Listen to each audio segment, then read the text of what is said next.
आज का हमारा टॉपिक है Weiss indices and Miller indices.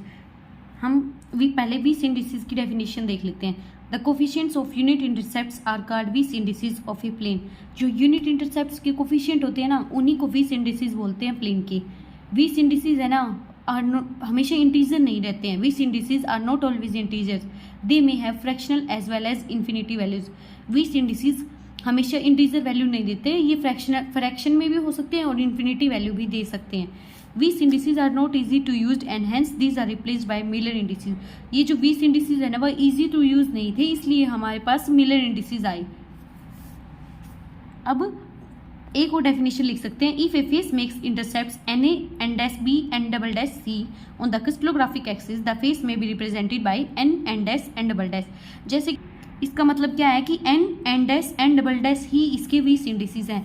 Simply जो आगे वाला नंबर होगा ना, वही वीस इंडिसेस होगा प्लेन में। वीस इंडिस की केस में ये आगे वाला है ना, यही होगा प्लेन का indices. The number n and dash and double dash thus use to represent a face are called Weiss indices. यही प्लेन का इंडिसेस होगा जिसे हम वीस इंडिसेस बोलेंगे। मिलर इंडिसेस देख लेते हैं। मिलर इंडिसेस की डेफिनेशन देखते हैं। सबसे पहले मिलर इंडिसेस में be defined as the reciprocal of Weiss indices. Simple सी डेफिनेशन है कि जो मिलर इंडिसेस है ना, वो रेसिप्रोकल होता है वीस इंडिसेस का। Miller indices are use to specify direction and plane. Miller indices use किया जाता है डायरेक्शन को और प्लेन को स्पेसिफाई करने के लिए कि क्या कौन सी प्लेन है, क्या उसकी डायरेक्शन है। Miller indices are a set of integers h k l. Miller indices h k l से रिप्रेजेंट किया जाता है। ये रिप्रेजेंटेशन है मिलर इंडिसेस की, ये देख लेना एक बार। Miller indices are a set of integers which are use to describe a given plane in a crystal. ये सेट ऑफ इंटीजर्स होता है कि मतलब है मिलर इंडिसेस हमेशा इंटीजर वैल्यू ही लेगा, कभी भी फ्रैक्शन में वैल्यू नहीं लेगा, और ये यूज किया जाता है प्लेन को डिस्क्राइब करने के लिए किसी क्रिस्टल की। अब हम प्रोसीजर देखेंगे मिलर इंडिसेस का। मिलर इंडिसेस की सबसे पहले हम प्रोसीजर में तीन स्टेप्स होते हैं। पहला स्टेप क्या होगा, सबसे पहले हमें इंटरसेप्ट फाइंड करना होगा तीनों एक्सिस पे, एक्स वाई जेड एक्सिस पे क्या इंटरसेप्ट है। फिर जो इंटरसेप्ट मिला है ना, उसका रेसिप्रोकल लेना होगा, तो then the reciprocals are taken. फिर अगर रेसिप्रोकल लेने के बाद हमारे पास फ्रैक्शनल वैल्यू आती है ना, तो उस फ्रैक्शन वैल्यू को हमें एलिमिनेट करना होगा एलसीएम लेके डिनोमिनेटर का। Then elimination of fraction to make them integer.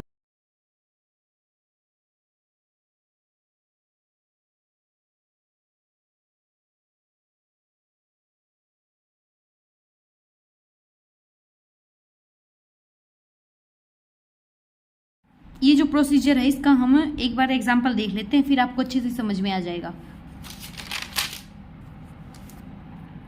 देखो मैंने क्या बताया, प्रोसीजर में सबसे पहले प्लेन की इंटरसेप्ट देख लेंगे, इंटरसेप्ट के बाद उसका रेसिप्रोकल कर देंगे, और रेसिप्रोकल के बाद अगर फ्रैक्शन आता है तो क्लियर कर देंगे फ्रैक्शन को by multiplying with LCM of denominator.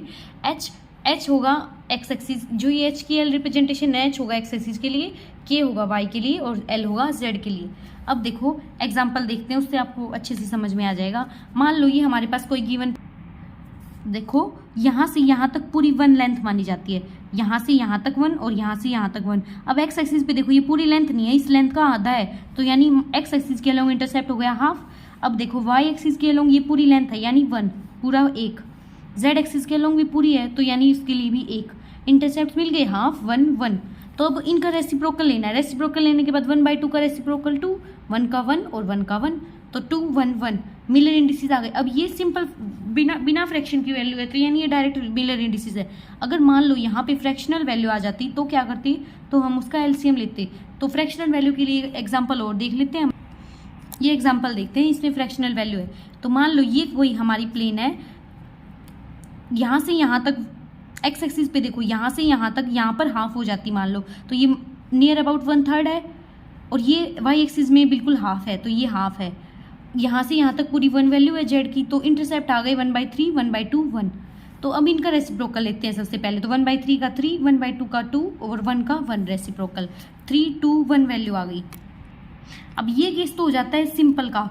अगर मान लो ये जो हमारी एक्स वाई जेड एक्सिस की अगर हमारी इंटरसेप्ट आ जाती है 3 2 1, हमने सिर्फ लेट किया है कि इंटरसेप्ट है long x y z axis 3 2 1, तो इनका रेसिप्रोकल क्या होता, 1/3 1/2 1 होता। तो अब ये रेसिप्रोकल आया, तो क्या बताया गया कि जो 20 इंडिसेस है सॉरी जो व्हीलर इंडिसेस है वो कभी भी फ्रैक्शनल वैल्यू नहीं देगा। तो फ्रैक्शनल वैल्यू नहीं देगा तो हमें फ्रैक्शन को क्लियर करना होगा। तो देखो 3 है, 2 है और नीचे यहाँ पे 1 होगा। तो एलसीएम क्या आया, 6 आया। तो मल्टीप्लाई कर देंगे सिंपली एलसीएम से। तो 1/3 को 6 से मल्टीप्लाई, 1/2 को 6 से मल्टीप्लाई, 1/1 को 6 से मल्टीप्लाई। तो हमारा रिजल्ट कट के आ जाएगा 3 2 जा 6, 2 3 जा 6, तो 2 3 6। तो ये जो आया ना हमारा, ये आया हमारा मिलर इंडिसेस। फ्रैक्शनल वैल्यू आई तो आप एक बार ये वाला एग्जाम्पल देख लेना कि क्या कैसे होता है। इस टॉपिक में इतना ही है। अब आप स्क्रीनशॉट ले सकते हैं।